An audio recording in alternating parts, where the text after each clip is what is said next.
در آیرشون پدر و مادرش هم همه حقارت کنند. وقتی که شوهرش کرد بیشک از اون پدر و مادرش هم همه حقارت کنند.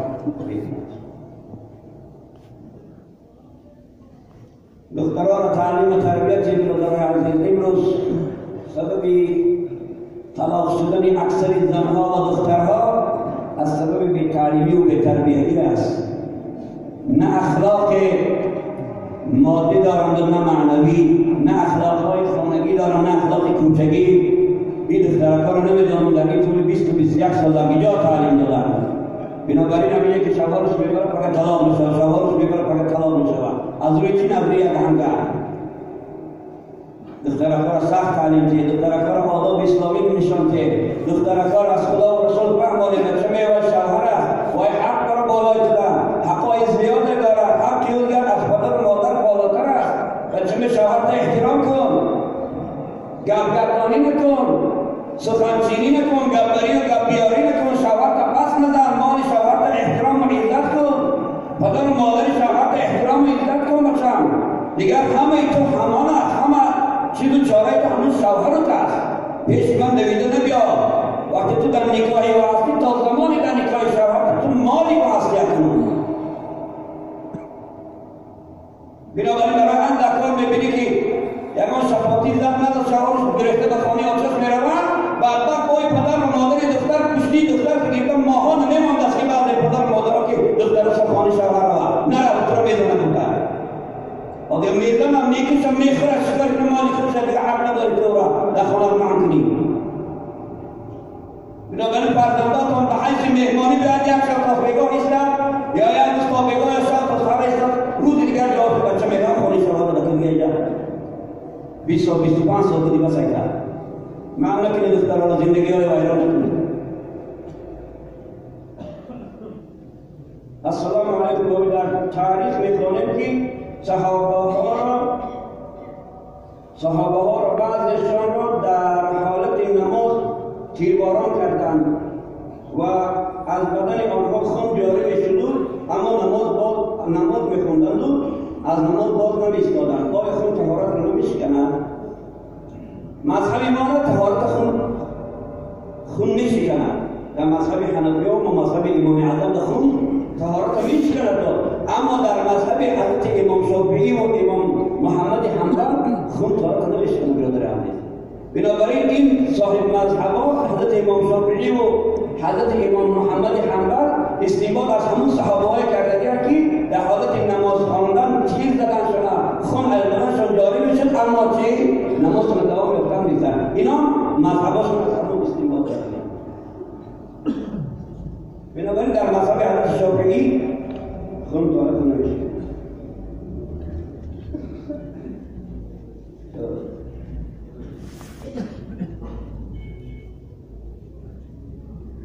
السلام علیکم. بابای دملاف،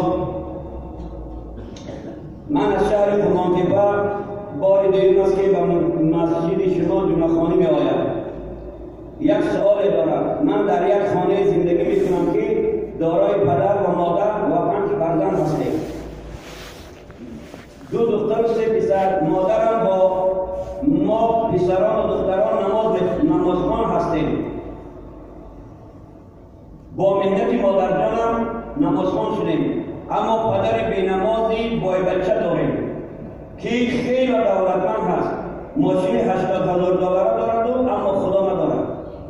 بابا جان پدر من شب سال نو 2017 در حولی ما سال نو کرد با دوستانش که از روسیه آمده بودن. خب آمده بودن ارتشی و عربوشی و عیاشی و مدروشی و در برابر این آمده مادر مرا کشیده برده بین صحنه پیش جورهای من در رقص کن میگویم. مادر من سرکشی کرد او باشد. مادرم را ضرب و لط کرد و اگر رقص نکنی تو را 3 طلاق کردم. ما چی کار کنیم با این پدر حرام؟ آیا مادرم طلاق شد؟ بابا جان او مسعود کن.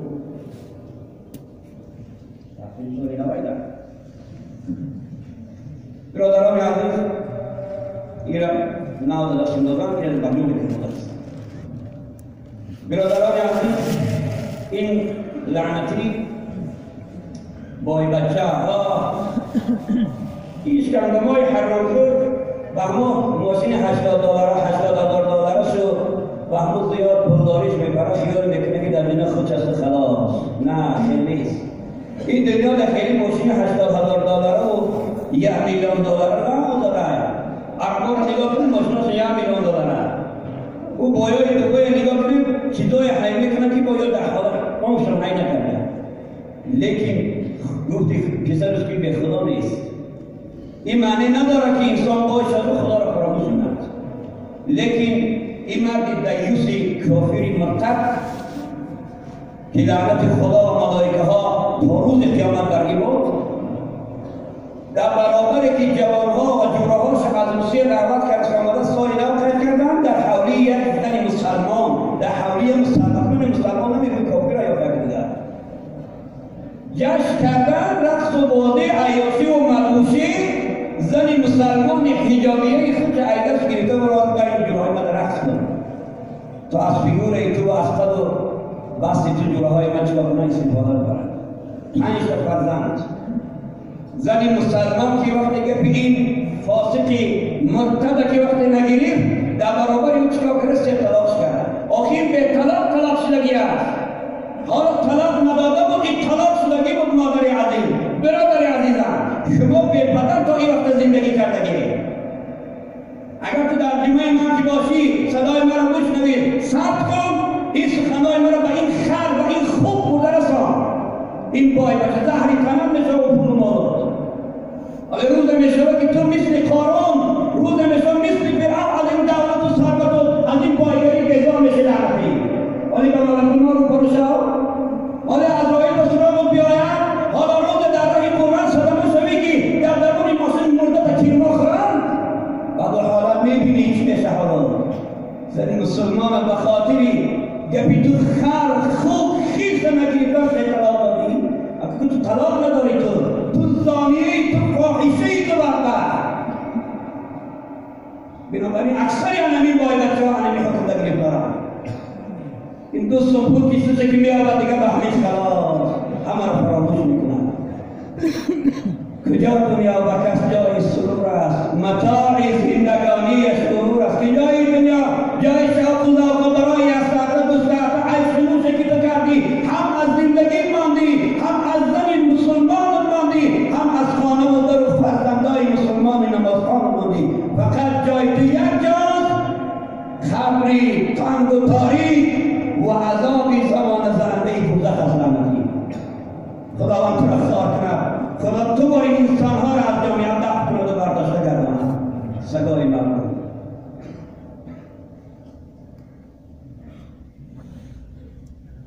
السلام علیکم و بجان. من ساختمانچی هستم. تمام کار ساختمان را به عهده خود میگیرم. درباره نقد با صاحب خانه گفتگو کردم. مثال نرخ کار 100 سامان باشد، من به کارگرایم 90 سامان میدیم. در این باره میخوام که فهمانید. اصلا اگر شما ساختمانچی باشید و من این در اسلام دلال میگردید، چند ما بیشتر من دارم که کندگی بودم دلالت کرده شما کار میاره، کار 100 سامانشن $1000 مصلحت میکنه. ستای 100 سامان در اینجا مثال که $1000 مصلحت صاحب کار مصلحت میکنه 10 تا کارگر داره. همین 10 تا کارگر میگه برادر این کار $1000 خریداری شد. همین من به شما $900 شما میدیم، $100 شما کار یافتن ایمن. شما میگه راضیه، اینا میگن باش راضیه. حلال پاکی شما استفاده دارید. لیکن اگر شما از صاحب کار $1000 کار خریدو، در کارگران $800 $200 اینه در پستان پنهانی دارید. اینا خبر ندارن کارگر شما. با وقتی مزد دادن در با از این $800 با نون بدن و بیری تا بشنید تا از خوب حرامتر میکنید. بنابراین هر کاری که شما بکنید در حالت این کار یافتن کن، شما با همون کارگران مصلحت کنید. سیری کار فرانسونه بیرد در رحمان با شما کار یافتن. من در اسلام کار دلال میگم، دلالت کردن. من کاری رو دارم حقی کارم $100 شما میده راضی میگن ها راضی $100 میگن باید زندگی شما بشون کنم لیکن اگر اینجا شما $200 1000 بار در کسا رو پینوانی گیره و یه که $80 میگه کار خریدگی با وقتی مونگیری با بینید $80 بعد امون کاری ها در رسو بیچاره همی مرمون بیان میدادیم که این تاجیقای حرام خودم دست میکشم خدا کافیش میدیم ولی بچه های بیچاره میرن نمونجا کارکری قدر عذاب مسلطی اونجا بحث نیست که ما در این خلقی کار یافتن و کار کردن و به مزد بعدش میخیدن میبیان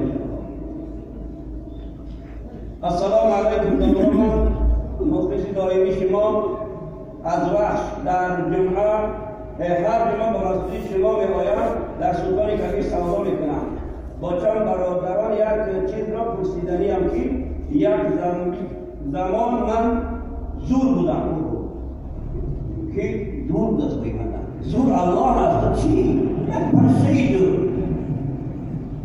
مخلصی من که باشه زور نگفته برادر زور الله همه یکی جان از بدنت میکشه میگیره زور الله همه یکی آسمان و زمین خلق کرد زور الله همه یکی مقتدر و توانه هیچ بنده زور نیست شرمنده باد اون بنده ای که در پیشگاه قدرت خدا خود زور میگیره زور بودم دلیل زورشه میگه تو زور بودم که پیش رهی من کسی نمیتونست گیرد من با زوری دوری از خانه های همسایه هایم در آمده گاو و گوسفند و پول یا آرد و گندم گرفته بودم این از زمانه اکنون این روزها میستم و فکر میکنم عذاب وجدان من عذاب میدهد من چی کار کنم که همون صاحب حق را رضا کنم بعضشان هستن بعضشان مردن شما چی توصیه میدید بابا جان من با شما اختلاف دارم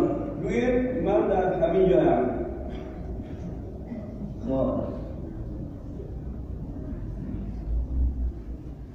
اولش که برادر عزیز شماره تو زور نبودی تو نامرد بودی اون زمان دویمش این که این زمانهای رو جنگای شهروندی را نظر دارد زمانی که گفت خود زور بود یا زمانی به بندگاری بود دیگر وقتی جنگ شهروندی شد همسایه بر همسایه بشن بود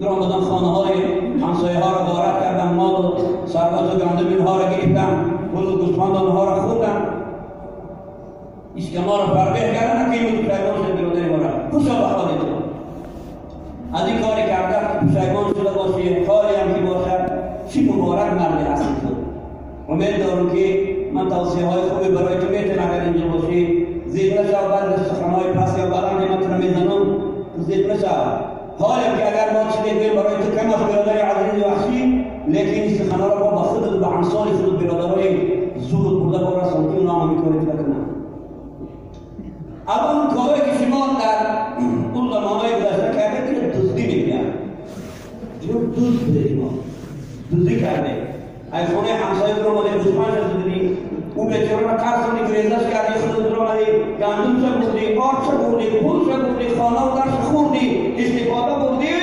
اصلا امروز که بعد از پیشگان و بعد از این وحدت ملی و بعد از این دنیا را تنشنه شایفاش البته را الله به ویجان را نمید دارد با اونهایی که اصلا آمدن خانه‌هاش را ساز کردن زندگی دارن تا این در میبرن از اون در میبراید یا دیگر رو بارو میبینه چی مشکل هست بالای تو دو گناهی کلام رو باش نگفت برادر تو هم حق خدا رو پایمال کردی هم حق بنده رو پایمال کردی حق الله و حق عبد از این جلال حق الله که خدا گفته بود که دزدی نکن الله رو دزدی نکن اگر جامعه اسلامی باشد با این کاری که کردگی حکم اسلام اگر جاری باشد تو دستات میبرن تو دار آویزان رو میکنن لیکن اگر خدا که من اقراری در پیش بنده های خدا که من این کار که کردم خدا تو توفیق داد این معلومه که تو استغفار کردی این معلومه که تو بازگشت به الله کردگی از این معلومه که تو بنده خاص خدا شدگی از این معلومه که تو از خدا میترسی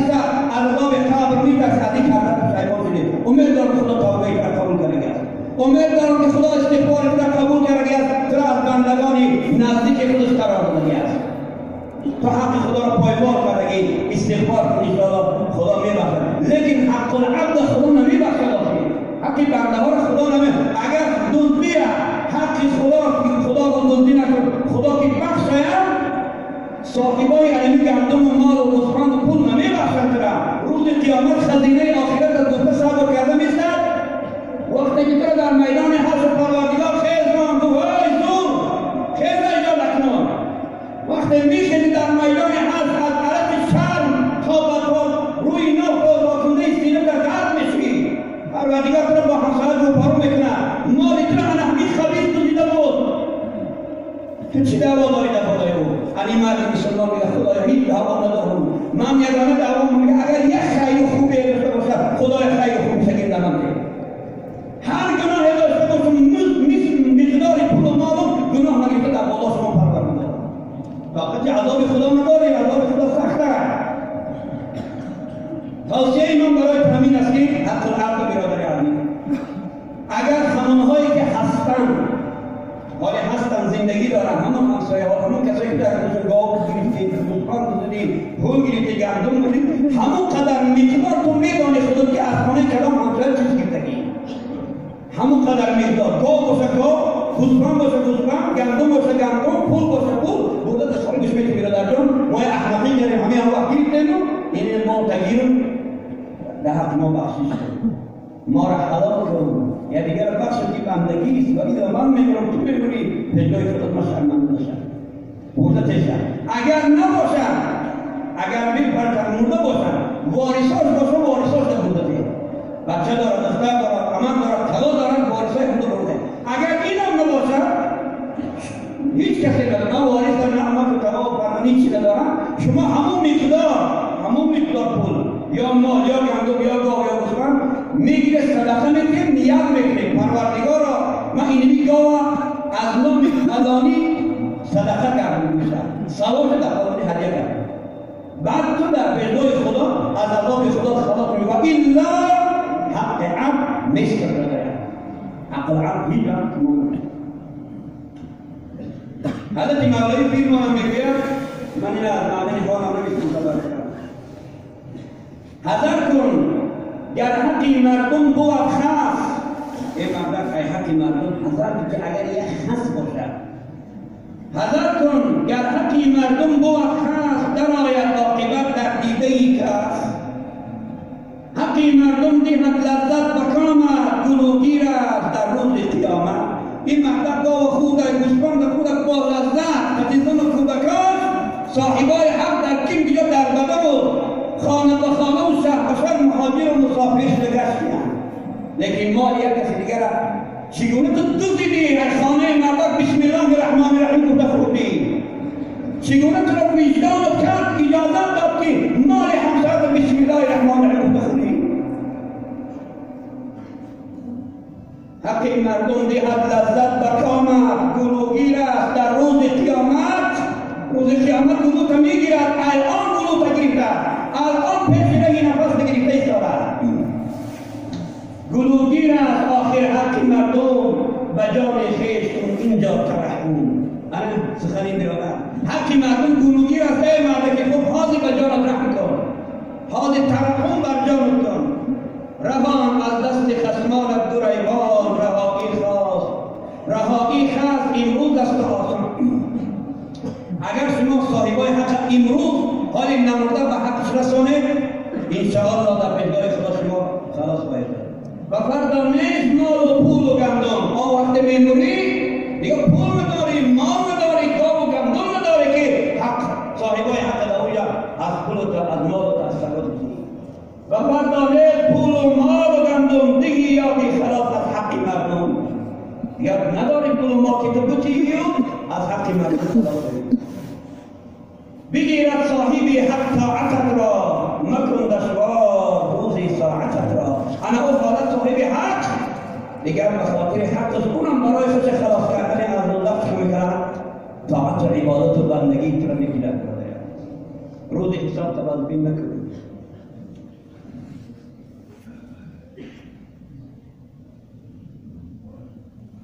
السلام علیکم بابا جان، ما 3 نفر در یک خانه خواب بودیم. شب نیم شده بود، یک نفری ما خست و بالای جایگاه نشسته تیمم کرد، در نماز خواند. آیا نمازش درست است؟ نماز خواند، 2 رکعت خواند، سلام داد، ثانی و 2 رکعت دیگر نیت کرد. او را در 2 رکعت دوم ما از خوانده نماز باز داشتیم و هشدارش کردیم. آیا من گناهکار شدم یا نه؟ این دمی ساده خواه خیلی نمازده. حالا این بیدارا نماز نخونسان نمید. این بیدارا کشتیم بکر نماز نمیخواه. خب آدمی مسلمانی در خواه نماز نمید. خوشا برادر. لیکن نمازی که در خواه میتونه نماز نیست برادر. آدمی خواه در خواه هر کارش کنش ممکن است. بنابراین در حالت خواب خسته تیمم کرده، اکنون نگاه کنید قدرت خواب خسته تیمم کرده، 2 رکعت نماز خوانده، ثانی در 2 رکعت دوم بگه همراهشون را هشدار کردن بیدار کردن. خوابی سختی بوده. خب کتاب محمود الفتاوا رو میخونم به تصویر. خب میگه که فلو صلى النائم في نومه لا تصح صلاته. گفته است که آدم خواب اگر در حالت خواب باشه خسته نماز خواند، نمازش صحیح نیست، یعنی خواب است. چون این عمل شرعی نیست، عمل شریعت نیست که برای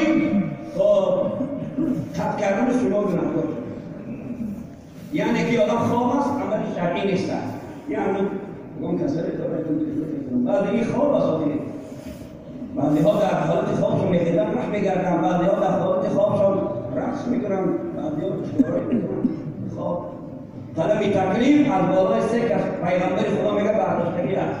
یکی از دیوانه، آدمی که دیوانه است، خلاصه دیوانگی هر کاری که میکنه خدا یعنی کاری او خدا نمیده، دیوانه است. یکی کودک، دیگری کودک است. کودک من در ایام کودکیش اگر چی کاری کنه حتی سخنی کفر دیگری آدمی خواب، یا آدم خواب در حالت خواب اگر نمش خدا کرد، بعضی ها خواب میبینن نمش خدا، بعضی خواب زنا کرده، بعضی با مادر زنا کرده، بعضی با خواهر زنا کرده. نعوذ این حالت خواب است، حالت نیستی است، حالت موت. خواب برادر مرگ است. بنابراین در خواب هم طلب تکلیف پروردگار از بالای برداشت. السلام علیکم. اگر در خواب بینی که زنا کردی چی میشه؟ آیا زنا حساب میشه؟ نه، البته زنا حساب میشه. چگونه کتاب این رفع القلم عن النائم حتی یستیقظ. رسول الله حدیث نوشته که دست من که برداشتش از قلم تکلیف پروردگار از بالای 3 کس، یکیش همون شخص نائم است.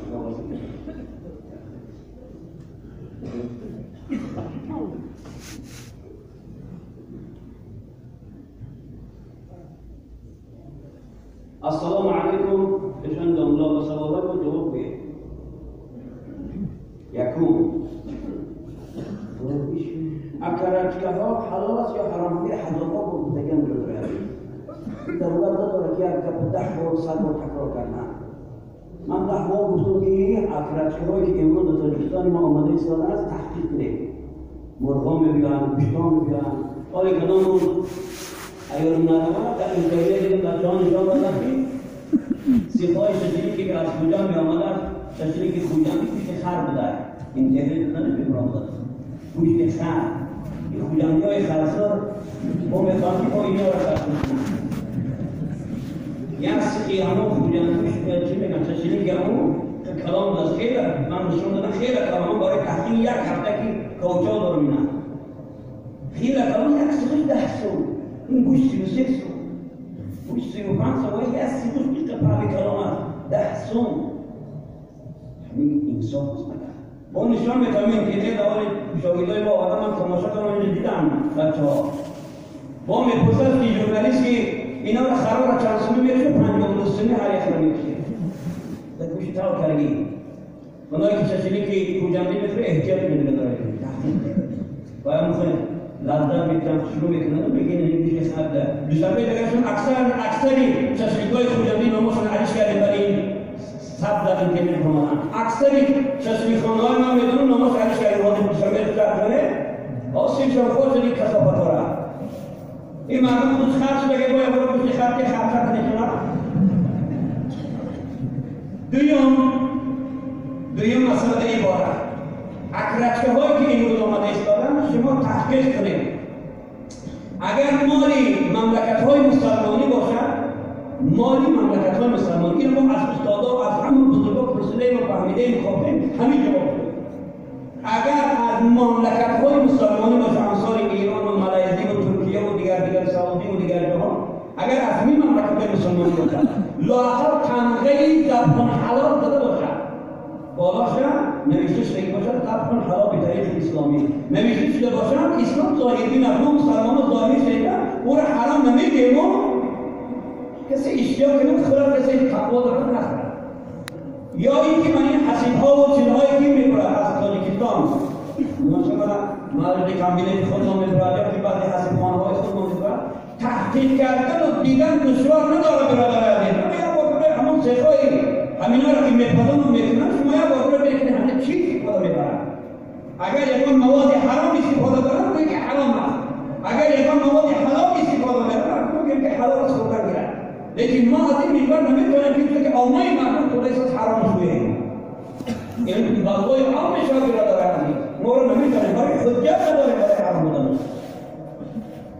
فقط زبان حلال ببینیم که لیکن مفتی دقیق عثمانی در فتوای عثمانی آورده است که امروز بعض نوجوانمردای حسن و فتوا که همین کارگر خودرو می‌دادن این از مملکت‌های غیر اسلامی هم که بیاید در تاجیکستان و در پاکستان و در افغانستان در هر جایی که بیاید کارگر خودرو می‌دادن آمریکا میاد افریقا میاد از روسیه میاد هر جایی که بیاید کارگرها رو می‌دادن در حلال مال ما رو مسلمان می‌خورن. اما میشه بسیار نمی‌دید بازار جای طلبمانی رو بکنن که واسه سال جفتگی هم خیلی نکنن و پشت خط می‌دونن سویدی. بنابراین با تقوای شما وابستگی دارد. وقتی تقوا میکنید را در شنگ دارید نخورید. لیکن وقتی شنگ دارید میخورید حرام اقبال نکنید برای مردم را خودید. ما نمیتونیم بالای منبر رسول اکرم همه کرد حرام اعلام زیرا که الحلال غیر الحرام حلال معین است حرام معین است. خدا فلان چیز حلال کرد فلان چیز حرام کرد. همه من شما مسلمان میدونید حرام چیه میدونید حلال چیه. اصلا دوی رو دست حلال کنی چی سبب شد که کسب کرد. اصلا دست حلال کردن کسب است و کودکی که خلق نکرده به دنیا میآید باید احسان خودشانی میشود و بیانه دید. خب این کس نیست همون خلق رسول کردن کس نیست لیکن سنت پیغمبر باید ثواب میداد که چی سبب شد که این سنت شد که خیلی ثواب میشه. چه سبب که این سنت شد؟ سنت حضرت ابراهیم خلیل خلق نکردن سنت ابراهیم خلیل خداوند خلیل خود در سال 13 سالگی خلق رسول. بنابراین حضرت ابراهیم خلیل خدا در 13 سالگی خودشون خلق رسول کردن. خب اولین کسی که خلق نکردن این حضرت ابراهیم علیه السلام بود. حتی در ایام کلاسولویشان بود. بنابراین در تمام دین‌های سماوی تمام دین‌های آسمانی همه خلق رسول کردن خلق نکردن این بچه‌ها سنت است مگر دین مسیحیت. فقط مسیحیت چرا کردن؟ اعتراض کردن. این مسیحیت خودشان شنه مخاطب. بنابراین همین مسیحی‌ها هم به خاطر سنبازی با بابت میکنن. کلاماتشون تعارض میکنن و مایه‌ها رو خلق میکنن. زیرا در خلق نکردن حکمت است. حکمت‌های زیادی هستند. کودک وقتی تولد میشه اکثر کودک‌ها رو نگاه کنید پیشاب کردن جلس میکنن. اکثر کودک‌ها رو طفلان نگاه در حالت پیشاب کردن داد و فریاد میکنن. این در همون پیشاب که درون که همون پوست زیادی که باقی مانده‌اش میستن اثر پیشاب نمک میشه سنچه میشه. همون کودک دوباره وقتی پیشاب میکنه پوست سوزش میکنه. بنابراین مستحق رو خیلی میکنن میگیرن جون کودک میگیرن و دیگه نمک پیشاب میکنه. و این هم کودک عذاب کشیدن میگیره عذاب کشیدن میگیره. بنابراین در کار رو با حکمت‌های زیاده. السلام علیکم. بابای جمله من یک بنده خدا به نزدیکی زن گرفتم، اما مع اساس زنم نادختر برآمد و باید نادختر این دنیا شد. یک طبع سطری و یک طبع حیاتی و شرمندگی دیگر میموند. 10 سال بعد دیگر نوجوان سالم میماند این جامعه و نادختر سالم. نادختر زنم نادختر برآمد. من سیبی او را پوشاندم. بارک الله. خدا نگهدار. 9 ماه زندگی کردم، لیکن وجدانم نبود. این کار من سبب شد و از سبب به این کار عرق نوشی کردم. دیگه چیزی نشد. حتی دفعه میرفتم.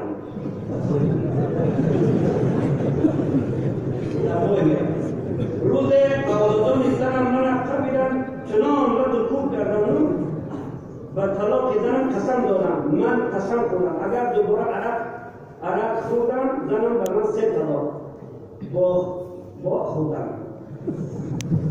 آیا زنم طلاق شده است با وجود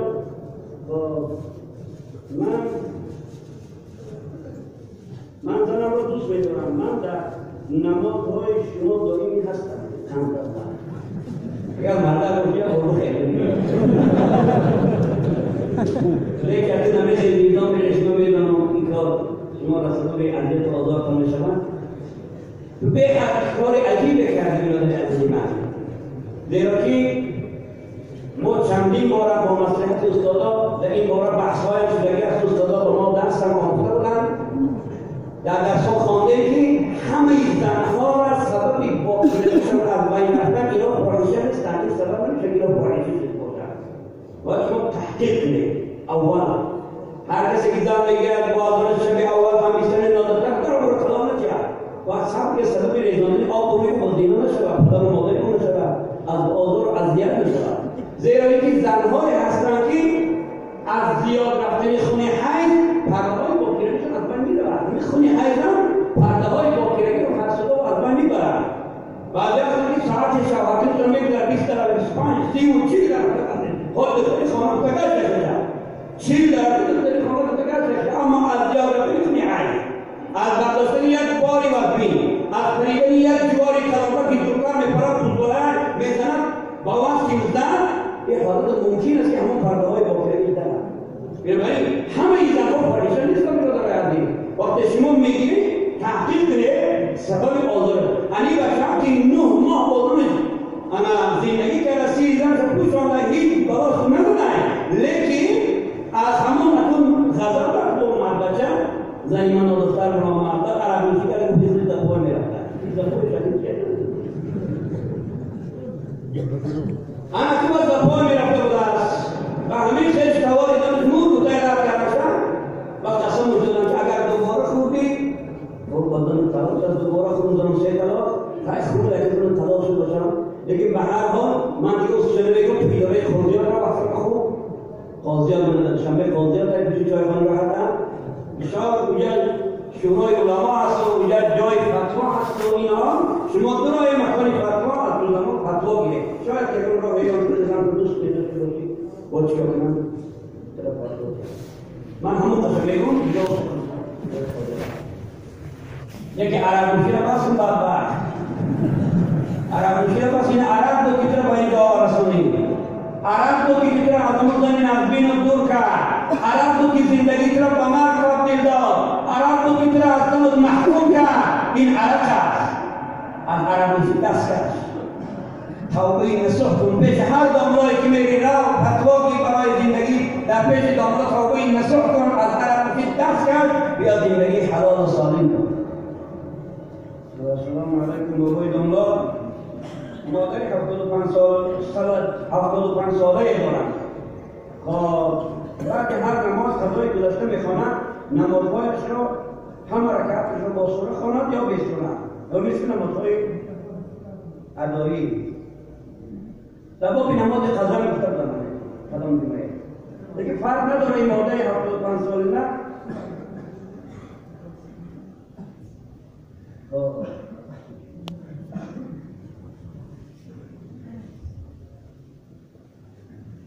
فرق ندارد زم کردن سوره در قضایی یا ادایی تفاوت ندارد همون نماز قضا هست که خیلی که ادایی رو میخوانه هم خیلی خونده میکنه. فقط بعضی کتاب‌ها رو گفته بود است که همه رکعت با سوره خوانده شود. این برای چی است؟ برای نمازهای همون قضایی های گذشته هست که نمیدونه شمارش چنده، همونا رو چه همه رکعاتش رو با سوره بخونید. بعضی ها بودن فقط خاطر اگر ما با قضایی های شما تمام میشه، اگر ما با قضایی های شما تمام شد این دو رکعتی باقی موندهش نفل میشه، زیرا نفل به دم سوره خوانده میشه. ای خاطر شما اما قضایی هایی که در اول داره و 30 سال 50 سال 60 سال و 70 سال خونده، این مردم در 70 80 100 سال حکومتی کمونیستی ای 50 70 سال خونده کرد. و این خاطر همونایی که در زمان جاهلیت نفل اکمه خواهی بخونه همش به سوره خونه موکی نداره، لیکن همش مثل نمازهای همون ادایی هم خونه موکی.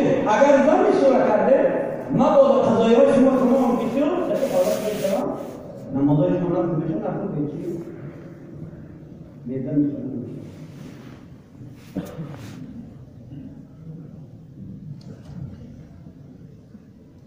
أنا مدري حفظ العنصري ومدري قضايا الخمس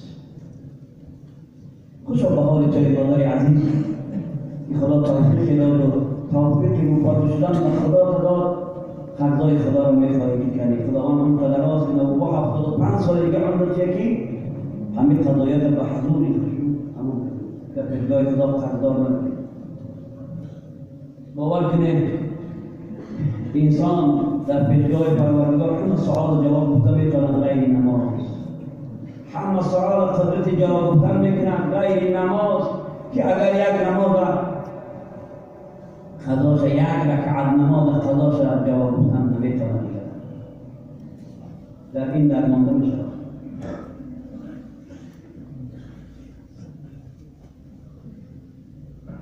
السلام علیکم و برای میتونیم که بعد بامداد تا در رمضان افتاد و بعد افتاد و بعد تا شام بعد عصر تا شام غذای گذشته خونیم باید میتونه شما بعد افتاد برآمدن تا پیشش شما میتونه غذای گذشته خونیم. خب یا خواندن عصر خونده تا شما میتونه نماز خونده غذای خونده فقط نه خونده میتونه اصلی خونده خونده میتونه اگر نخونده باشه نه غذای گذشته خونده میتونه لیکن نه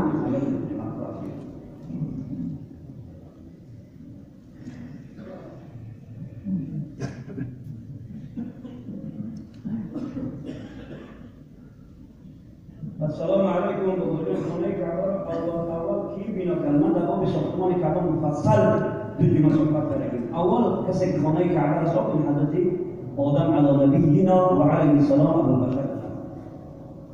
اون کعبه که حضرت آدم ساختن در زمان طوفان نوح علیه السلام از بین اختری او ایران شریک بود، فقط اثرش ماندگی بود، کمی از همون اثر ماندگی بود. بعد اون دوباره حضرت ابراهیم خلیل علی نبینا و اسلام رو چیکار کرد؟ ساختن که من ساختمان کعبه مفصل شروع کردم. و گرفتن آفتاب و مهتاب میگوید که از زیاد بودن گناه بندگان است و در گرفتن آفتاب و مهتاب دیگ و طرف را میزنن با هم. آیا این جایی دست کنه؟ آفتاب و مهتاب گرفتنش نداری با واسطه گناه بندگان نیستن. آفتاب نعمت خداست، قدرت خداست. گرفتن آفتاب و مهتاب این قدرت نمایی پروردگار است. پروردگار ما و شما را بر ما و شما چی میگوید؟ بنده های من این فضای بیکنار، آسمان بیکنار، آسمانی که هیچ اطراف او را کسی نمی‌دونه که در گیلاس من در همه آسمان دو مخلوق سر داده گیرم، یکی آفتاب یکی مهتاب. این قدرت من است بگم آسمان مال من است. ولقد زينا السماء الدنيا بمصابيح وجعلناها رجوما للشياطين واعتدنا لهم عذاب السعير. خدا میگه ما آسمان دنیا را با ستاره ها و با آفتاب و با مهتاب و با این نقش نگار کردیم. در این آسمان فضای بیکنار که یگان جاشتن پستی و بلندی دارد، نه کجی و کلیدی و سراخی دارد، دو مخلوق سردارگیم کلان، یکی آفتاب دیگری مهتاب. آفتاب بر شما هم گرمی میده هم سردی هم روشنایی میده، هم نورهای فایده آوری دارد هم ضرر آوری دارد.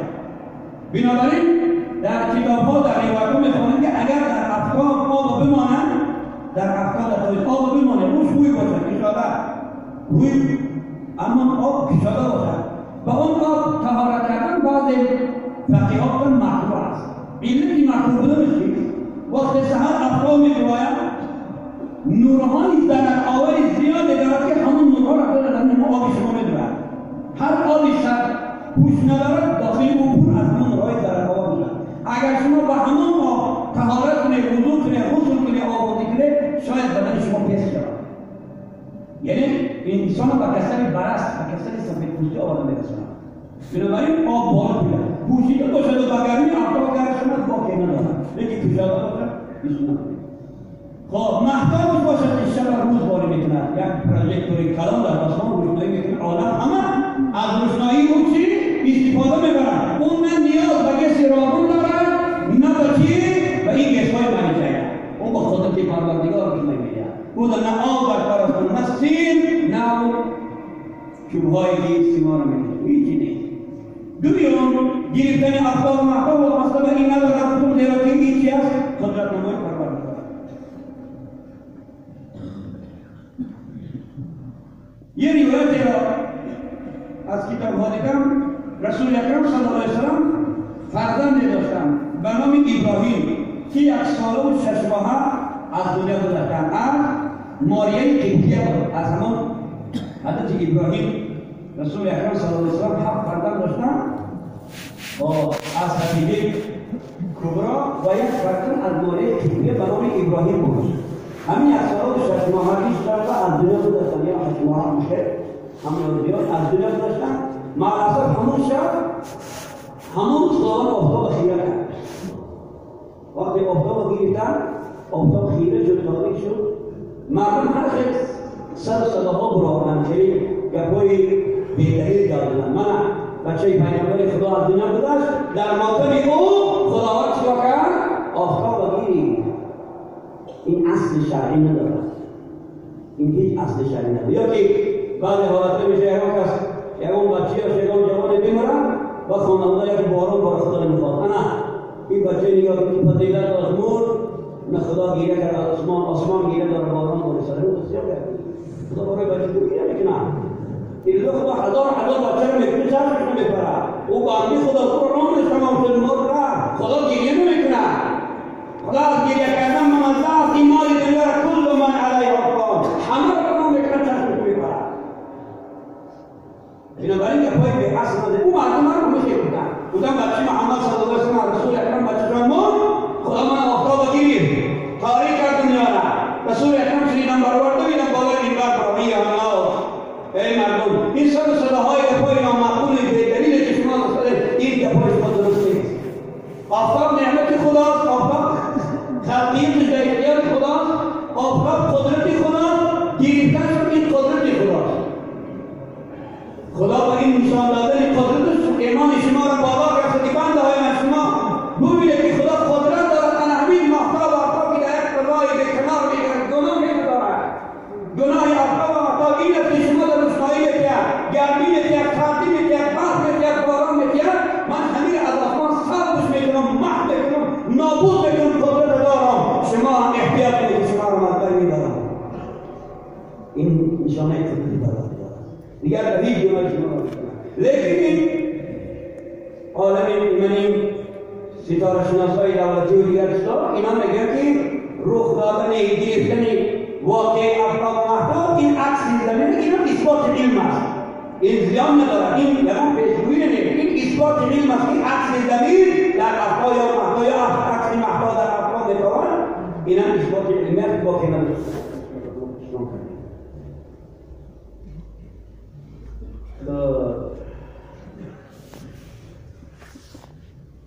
السلام علیکم و 4 نفر از شهر دوشنبه از کوچه کمشما به جمعه شما نوع احمد جمشید سیرداش فرها و به سوال ما جواب بدید. ما گروه‌های کوتاه می‌پوشیم اما مردم باشند و ما میگوییم که ملاهای نوآمد هستیم، لیکن ما بابای دانلار حنفی هستیم.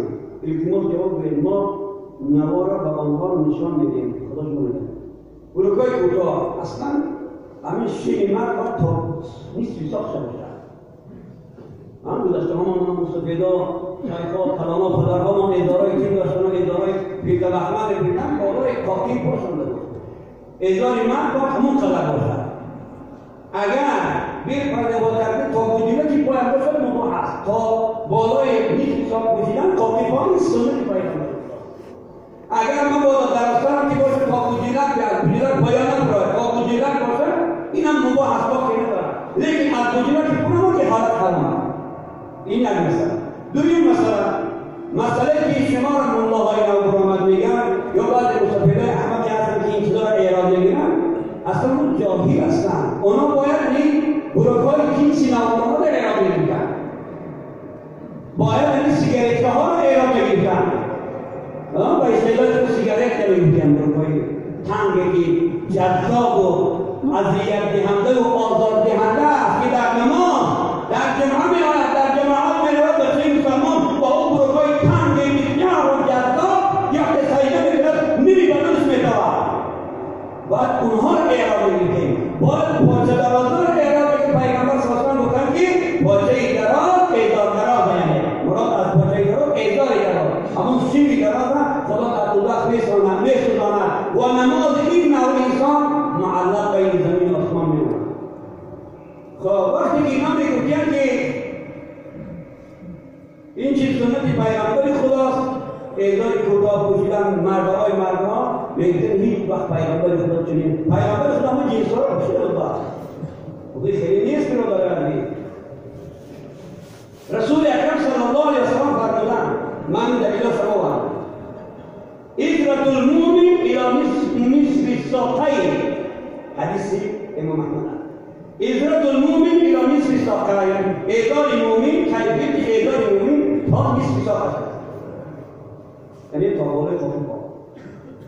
ولا حرج عليه فيما بينه وبينه الكعبين. اگر از خاطی باز زیادی کرده درستان باشه تا بالای بجرا کرده کنه که حالت چگونه که مبارک و ما کان اسفل من الكعبین فهو النار. رسول اکرم اگر از کعبه پایان گرفت پس چه میشود؟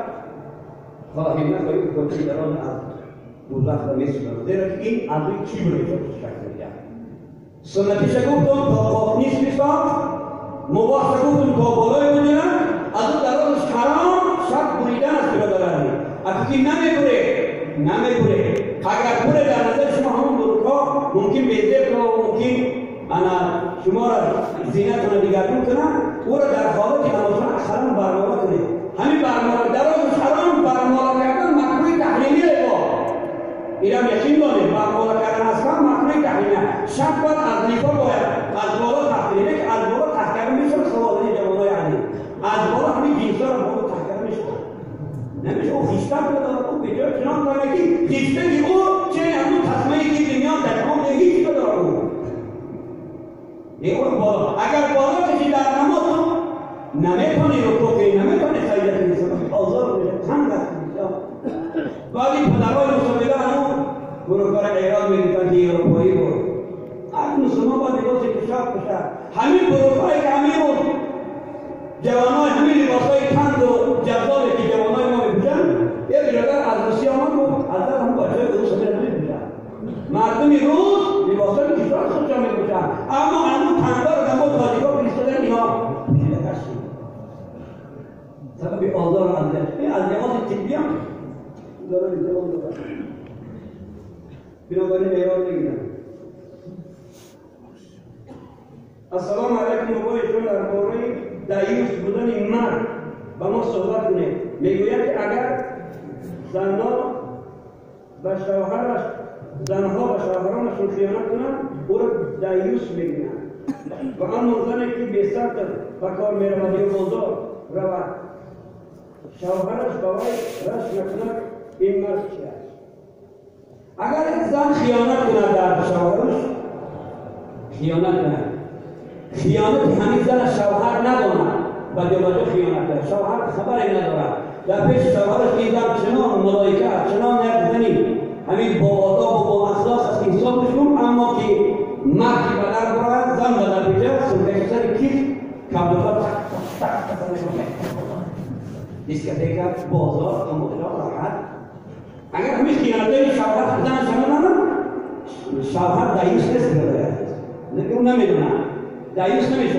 اما اگر مردهایی هستن که از خانه خودشان کار میبرن با سنکچی زن شده در کنار خودش میمونن.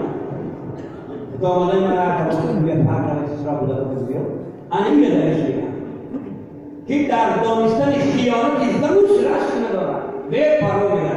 یا اون زنی که به سطر به ریمال کلام به پوشش پیشی بر به مویسا میره رو کوچه میره رو بازار میره هر جایی که بره مرد شوید که رسمش نمید دایوس اینا دایوس تفویده رسول اکرم بگن خواه الذي يقيم الصوعا في اهله دایوس کسی رو بگوید که همان مرد است که به حیایی و به عفتی و شرمندگی و خدازدگی را در آیه 11 داشته رو میبینه رسمش میره کجا دست خوب باشی میکنه. اگر بهش برادران آخی قانون شماست هیچ خریدار در کوچه گشتن زخی خوبی ندارد. بعد باید بچه بگه که چی باشن؟ دلستا باشن. خوبانی گفتو زن شکر وقتی رقص کنید دلستا باشن. اون تصیح کنید اون دلستا باشن خیلی هست تو را خدا در تپیسر رو دل است اون دلستا باشن. برادران اینجا سوالا ما میمونه یک سوال دیگر بکنم اقربت ساعت انشاءالله یک دفعه. السلام علیکم بابای جوانان. من یک خانشین هستم با دختن کرته‌های زنانه مشغول هستم. گاه می شود که بعض زنها به من کرته‌های آستین کلتر اروپایی از حد بیرون و کرته‌های اروپایی ذکر میکنند. اگر من کارم را بود کنم من گناهکار نیستم یا نیست؟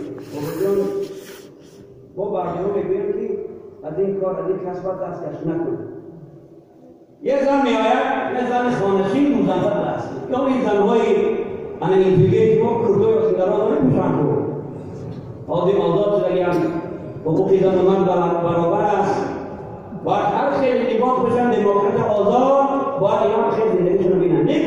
این بیچاره استای دوزنده گفتست من میکردارا زکست میکنن دوزون گناهکار بشن یا نمیشن. عادتا همین مسافرهای قدیم و پرسونی کنه کرتای بیواسین کفنی بگیرن. کرتای بیواسین آموز بوشاندن مرا آبیگر بگیرن سرم بگیرن. این زنهای کرتای بیواسین همونش کفن بستدن. این هم مثل دویون اگر همون کرتهای بیواسین که آوردن دست شما دادن شما را گوید که کرتای بیواسین ما را دادن کرتهای شما فاحشه های دنیا پیش دادن به سطر به حیا و شرمنده ها پیشیده دادن. اگر شما همون میپیدن گناه برای شما شریک برابر شده. اگر همین زن یه زنی میدونی که مسلمان است حجابی است ایمان باطل کرده بیاسین شما را مبادا زکست کرد با خاطری شبخوار رفتن در پیش شوهرش باشد کرده شبخوار رفتن بیاسین سبو کرد. اگر همون خیلی که شما زکست کنن برای زن مسلمان که برای ند شوهرش میپوشد در جگه خواه میرود شوهرش راحت کنن نه مردای بگم این حالت شما دونه. اگر همون شوهر مسلمان با این زن مسلمان همیستری میشن در حق شما دعا کنن شما کردان با تحت کار دیت میشن صاحبی برکت پایین میشه. بهترین کسب دوام که از این لیکن فاحشه ها را دختران را برای فاحشه کردن و بی‌ستر کردن این کرده ها را اگر دختید عذاب خدا متوجه شد. خداوند در قرآن می‌فرماید ولا تعاونوا علی الاثم والعدوان شما هرگز یکدیگر را به معصیت یاردم نشوید. و آخر دعواهم ان الحمد لله رب العالمین. پروردگارا این صحبت ما را پرنور بگردان. الهی رشته محبت و دوستی را میان مسلمانان برقرار بکن. پروردگارا برادران و پدران و خواهران پای این سالها را به ما مطرح کردن که سبب انکشاف شدن علم ما و کتابی‌های ما شده است. پروردگار هر کی به ما سوال را کرد خدا عمر درازی بر طاعت توفیقی بر طاعت ترک معصیت نصیب بگرداند. برکت در عمل کسبش را نصیب و روزی بگرداند. الها پروردگار وحدت ما را وحدت ابدی بگردان. صلح و صلاح ما را خدای صلح و صلاح ابدی بگردان. الهی نگذار که در این مملکت در این وطن ما دیگر کید و مکر دشمن‌ها را فرما باشد. خدای رئیس جمهور ما را نگهدار. پروردگار هر کار و عملهای خیری که برای آبادی این دولت و ملت کرده شدیم هر خدمت شایسته کسانی خدایشان در کار بارش موفقیت پیشروی کار بارش نصیب گردان. برکت در عمر خودشان و ضمن فرزندانشان و حکومت دولت خدا نصیب گرداند و همه ما شما عزیزان